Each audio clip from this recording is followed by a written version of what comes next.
വരാനിരിക്കുന്ന പൊതു തെരഞ്ഞെടുപ്പിൽ കേരളം ആർക്കൊപ്പമെന്ന ചോദ്യത്തിന് കൂടുതൽ പ്രസക്തിയേറുമ്പോൾ ഇരു മുന്നണികൾക്കും വിജയസാധ്യതയെന്ന് ഉറച്ചു വിശ്വസിക്കുന്നവരും 140 നിയമസഭാ മണ്ഡലങ്ങളിൽ LDFിനോടൊപ്പം പലയിടങ്ങളിലും BJP നേതൃത്വത്തിലുള്ള NDA സഖ്യവും ഇത്തവണ നിർണായക ശക്തിയാകുമെന്ന് വിശ്വസിക്കുന്നവരും കേരള രാഷ്ട്രീയ നിരീക്ഷണ വിദൂഷക സംഘത്തിൽ സജീവമാണ്.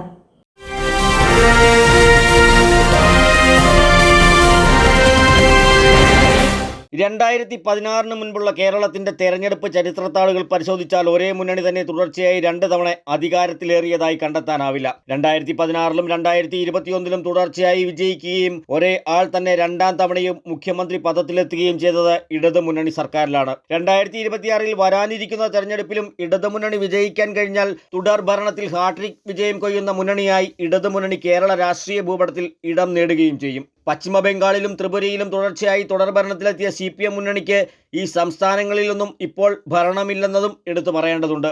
അതേസമയം 2026ൽ തങ്ങൾ ഹാട്രിക് വിജയം നേടി പിണറായി വിജയനെ മുഖ്യമന്ത്രിയാക്കി സർക്കാർ രൂപീകരിക്കുമെന്ന ഇടതുമുന്നണിയുടെ പ്രതീക്ഷയും ആത്മവിശ്വാസവും മലർപ്പൊടിക്കാരന്റെ ദിവാസ്വപ്നമായി അവശേഷിക്കുമെന്നാണ് UDF നേതൃത്വം കേരളമൊന്നാകെ പാടി നടക്കുന്നതും. ഇടത് വലതു മുന്നണികളിൽ ഘടകകക്ഷികൾ അതൃപ്തരാണെന്ന കാര്യത്തിൽ തർക്കമേ വേണ്ട.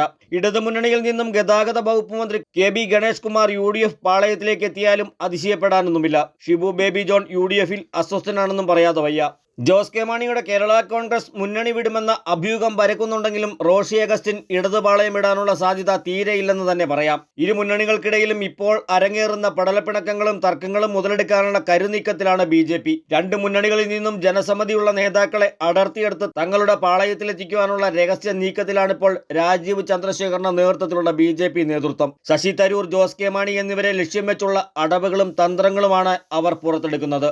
വരാനിരിക്കുന്ന പൊതു തെരഞ്ഞെടുപ്പിൽ മേൽക്കൈ നേടാൻ സാധ്യതയുള്ള മുന്നണികൾ, ഘടകകക്ഷികളിൽ മുന്നണി മാറുന്നവർ, ജില്ലയിലെ സീറ്റ് നിലകൾ, ഓരോ മണ്ഡലങ്ങളിലും വിജയസാധ്യതയുള്ള മുന്നണി സ്ഥാനാർത്ഥികൾ ആരൊക്കെ, CPMൽ 2 തവണ ടേം വിലക്കിനിരയായവരിൽ ആരൊക്കെ മത്സരിക്കും തുടങ്ങി കേരളത്തിലെ തെരഞ്ഞെടുപ്പ് കളരിയിൽ വീഴുന്നവരുടെയും വാഴുന്നവരുടെയും കണക്കുകളുമായി A to Z ന്യൂസ് വരും നാളുകളിൽ നിങ്ങളിലേക്ക് എത്തുന്നു. സത്യസന്ധവും സുതാര്യവുമായ രാഷ്ട്രീയ നിരീക്ഷണവും സൂക്ഷ്മ പഠനവുമാണ് ഇതിനായി A to Z സ്വീകരിക്കുന്നത്. 14 ദിവസം 14 ജില്ലകൾ എന്ന ടാഗ് ലൈനുമായി A to Z news Malayalam 24ന്റെ വിശകലന വാർത്തകൾ വരും ദിവസങ്ങളിൽ നിങ്ങളിലേക്ക് എത്തും. കാത്തിരിക്കുക, കാണുക, വിലയിരുത്തുക.